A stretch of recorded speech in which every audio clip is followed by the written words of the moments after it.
if we're making that big once in a lifetime trip back to South Korea, back to Seoul, back to Busan, um, you want them trying the French fresh kimchi and not wondering like, let's go to McDonald's. Is there a Subway around here? No.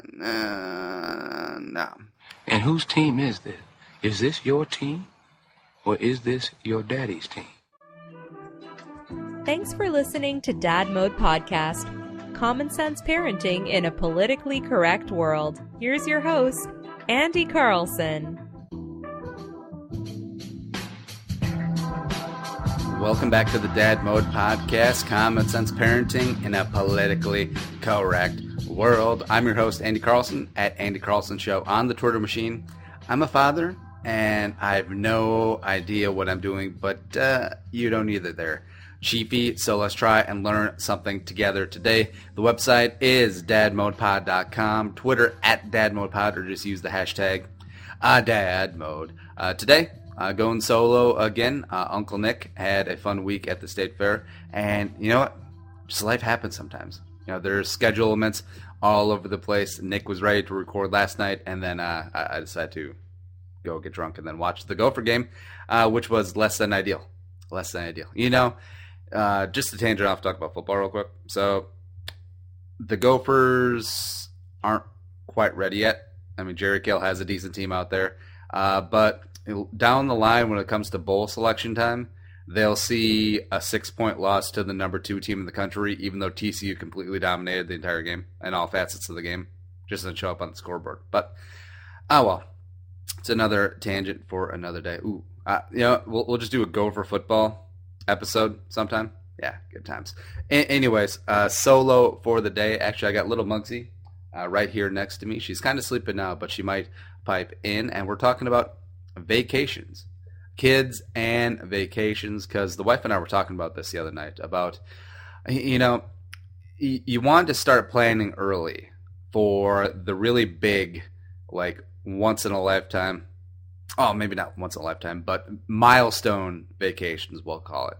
You know, the giant 10-day vacation down to Disney World for the kids, the Hawaiian vacation, the trip to Europe, as it were. Maybe the trip back to South Korea so Muggsy can see the Vaterland, or the motherland. One of the two. Either way, the good Korea. Yeah, the southern tip, just the tip. And you know, we got to thinking, too, about like memories from when we were kids going on vacations and some good guidelines, because you see parents traveling with kids all over the place, especially on airplanes. I mean, the whole crying baby on an airplane, it's almost like a cliche at this point, but you got to think that most of those people are either going on vacation, going to see family, maybe a combination of both, etc. And just want to have an episode where I outline my sort of thoughts about what we're going to do as parents as far as going on vacation and just kind of getting away from it all. I'm just saying, F it. You know, let's all just move to Bora Bora and live out our days. Ooh, or Easter Island. Yeah. Easter Island among the Rapa Nui. Is that the people? It might be. All right, so first off, my childhood experiences going on vacation. They were all fantastic memories. They were relatively limited, except I had fun on all of them. Like our main vacation growing up was driving out in Kansas City, which my uncle, aunt, and 2 cousins lived. And those are like yearly, maybe bi-yearly trip, just driving down there. You know, Kansas City is a fun place, and it's usually during the summer. And I just remember that we would always get up really early, like 5:30 in the morning. Then we stopped by the gas station. I would get a little orange juice and maybe a little snacky for the car ride. It was about an 8-hour trip, and it was almost always in the summer, usually August. So, Kansas City in August, not exactly the coolest place in the world. So it was relatively hot, but I still have lots of great memories about just going down there, going to Worlds of Fun, which is a theme park, Oceans of Fun as well, and just hang out with the cousins, with the family, and etc. And that was basically our main vacation. Like We never flew anywhere. We never, went out to New York or Boston or, anywhere in the South or anywhere in the West for that matter. And that was basically it. We never even went to Chicago as a kid. Yeah, it's kind of weird to think about. Or maybe a couple of vacations up north to, family members' cabins and whatnot. But that's really about it. And I'm okay with that. I don't have this huge sense of wanderlust. Like, I don't feel this need to, go to a different place like every single week. Friends and family that have that sort of itch. I really don't have that. I'm kind of a homebody, but as Muggsy and our future kids start growing up, I want them to have experiences, because on the other side of the coin, the wife's family, they had 3 kids, and they had a giant van, and they drove all over the country. Like, they drove down Texas, California, East Coast, West Coast, everywhere, just driving around that van. It was almost like the Mystery Machine, and they were Scooby-Doo and gosh, what were they called? Did they have an actual group name? Or was it just Freddie, Vanessa, Diana? Those aren't the names, are they? And Shaggy. Well, you know what I'm talking about. It was kind of like them driving around solving mysteries, except no, they're just having good family fun. And that's the memories that you keep. I mean, it's not exactly the destination, it's the getting there that is always the best part of the vacation. And I want to impart that with our kids as well. Because you see not even celebrity couples, but you just see random parents who are like, we're taking little Aiden to Prague this week, and he's going to get some culture. You'd be like, well, the kid is 4, and he loves Daniel Tiger's Neighborhood. So I don't think he's going to get too much out of the art scene in Prague. I don't think he's going to go into an art gallery and be like, the symbolism is so deep and moving. No, the only moving he's going to have is in his pants, because he's still pooping his diapers. And, I feel like that's a little much. I know that's usually from the parents' prerogative, as it were. But I'm so looking forward to, like, the really kid-friendly spots. Like, the wife and I were talking about the giant Disney World vacation / Harry Potter World, because the wife is a huge Harry Potter nerd, and we're planning it so that the kids are at an age where they'll remember it. The 5, 6, 7-year-old range. Go down during Christmas break, so you get a nice reprieve from the Minnesota weather. And even though it's not exactly tropical in Orlando in the winter, it's still a hell of a lot better than Minnesota. And doing it big, getting all the fast passes, all of the first rate amenities down there for a week, 10 days. And it's something that the kids will always remember, especially if they're really big into the Disney characters, the Universal Studios, etc. And I think that's the way you do it. Instead of, of course you'll have, the trips to, up at the cabin, going to Chicago, maybe driving out west, because I've always thought it'd be cool just to take a road trip all the way along I-90, both out west of Seattle and out east of Boston. I think that'd be a hell of a trip. But anyways, but making sure that the kids are old enough to be aware of what's going on, especially if you're dropping that kind of change. Because, see, first class, everything for Disney for 10 days will probably be, I don't know, 10, 15 grand at least. And if you're dropping that chunk of cheddar, which is a fair amount for a vacation, you want that kid to be remembering that trip until their 80s. So you see a lot of parents with kids at Disneyland, Disney World, and they are 2, 3, 4 years old. Kid's not going to remember that. Kid ain't going to remember that. No, you got to get them at 6 or 7, or even better, 8, 9, 10, then go on Tower of Terror. They can actually do the fun rides, and yeah, I think they'll appreciate it more. I think they really will. And I'm also a big road trip guy. Like, like I was saying, that I really enjoyed the trips down to Kansas City, mostly because it's just spending time together. You'd stop off for lunch and either go pick something up, or you had to pack lunch, and then you're just chilling at a rest stop. Like rest stops are really cool too. I'm not gonna lie, and that just seems like the way to go. I mean, I know that if you have a minivan full of 4 kids that are all on their electronic devices, may not be the best thing in the world, but you get to spend time together. You get to see sights along the road. You get to stop and see the world's largest ball of twine, and that could be a destination stop.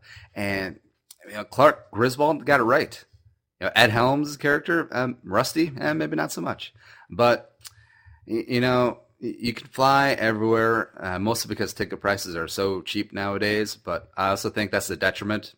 Because ticket prices are so cheap, you get all the crumb bums and shoe clerks, the people who are flying without shoes and wearing the New York Jets sweatpants suit, and people with their comfort dogs and 17 crying babies on the flight. It's just like, whatever. Yeah. And you feel like you can't talk very loudly on the plane because that's also kind of rude, and you don't get to sing family car ride songs like B-I-N-G-O or play Pull My Finger with the kids. Or is that just me? I don't know. Yeah, but I think road trip is the way to go. And the wife and I have talked about this. We want, in summers and even some winters, we want the kids to just throw them in the car or the SUV and just take off. Drive out to Mount Rushmore, go see Mount Rainier in Seattle, go out to San Francisco. Maybe San Francisco might be a bit of a drive. Although, we could stop at Yellowstone, and that would be a lot of fun too. Maybe head down to the south and get some really fantastic shrimp, of what shrimp are actually about down in the Gulf. And I don't know. Like exploring historical sites on the East Coast. Like in a former life, I was a bit of a Civil War history nerd. So I would love to drive through and see all of the major battlefield sites, the Gettysburgs, Antietam, Fredericksburg, the Peninsula Campaign, everything like that. And I feel like that'd be best accomplished with a road trip. So hopefully the kids aren't car sick and don't get sick of us in like 8 or 10 or 12 hour car rides, because that would be most advantageous. And then we mentioned the big Hawaii trip.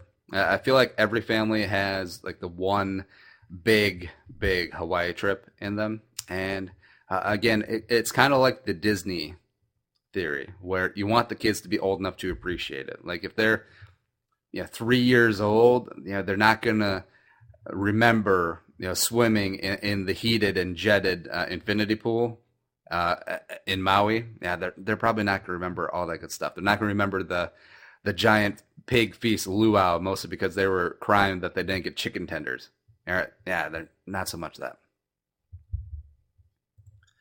And when you do travel with your kids to different regions or even different cultures, if you're going abroad, you do want them to be at an age or have a personality type where they're going to try new things. They're going to embrace the differences, because that's one of the big reasons that you travel. Because I remember from Anthony Bourdain's book, I think it was Kinship Confidential, it might have been Medium Raw, one of the two, about when him and his family went through France, and he and his brother kept ordering the hamburger at all these fancy fresh restaurants until one day the parents just left them in the car with some comic books, and then they went and had their nice French meal.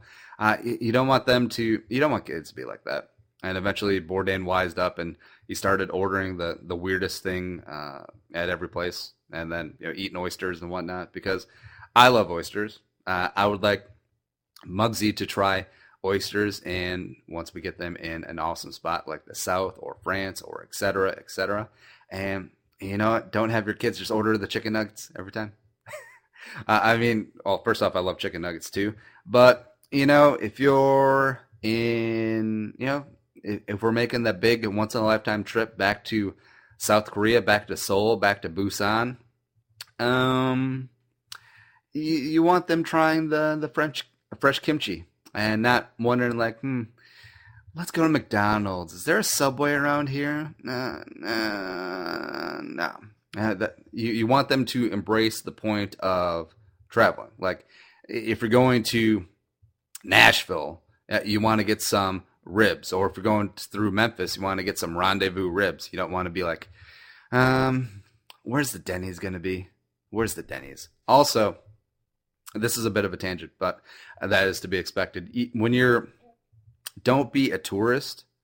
I know that's kind of hard, and I've already spoken about my affinity for Clark Griswold. But if you're traveling to a place that isn't a tourist trap, so not the Disney Worlds, not the Disneylands, not the Vegases, not Hawaii to an extent. If you're just traveling through a city, like say, would be a good one, Seattle.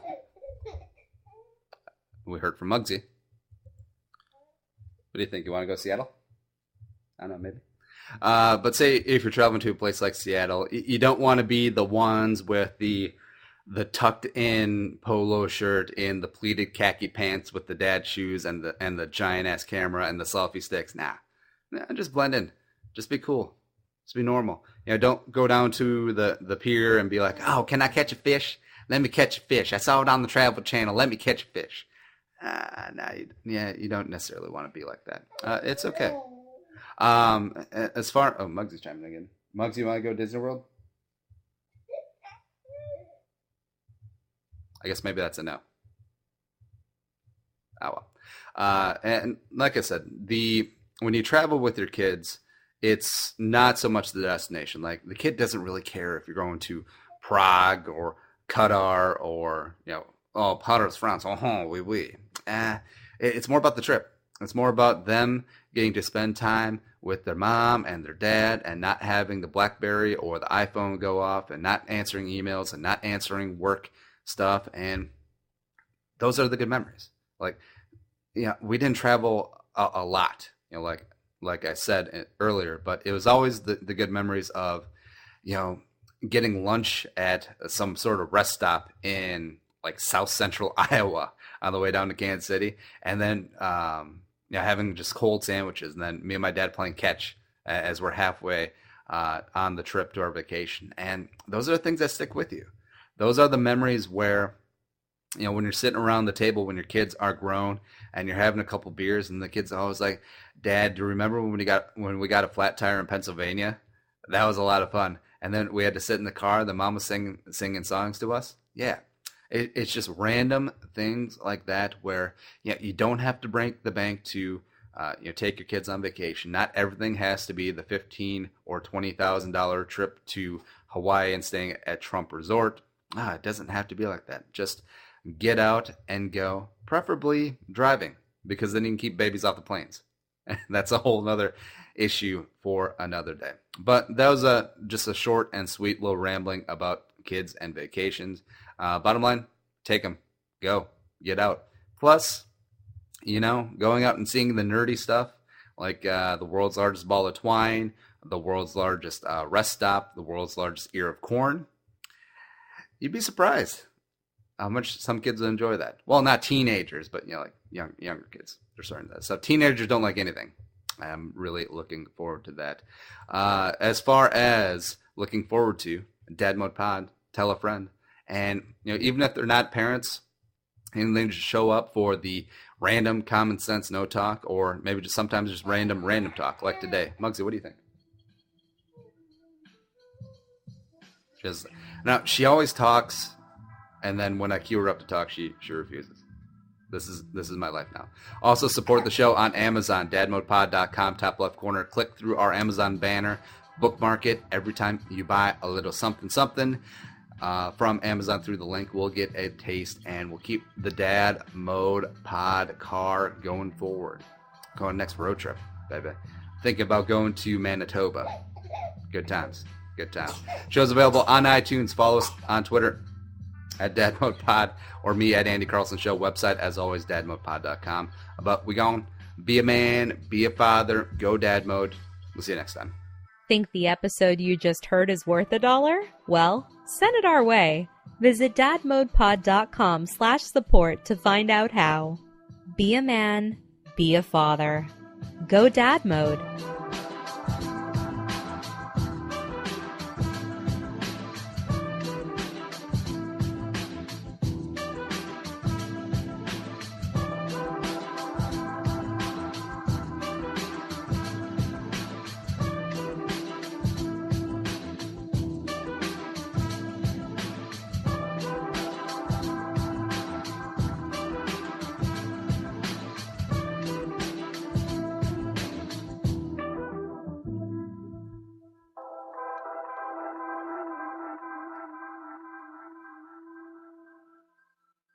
The music is created and produced by Deeb. To hear more of his tracks, visit soundcloud.com/Deeb.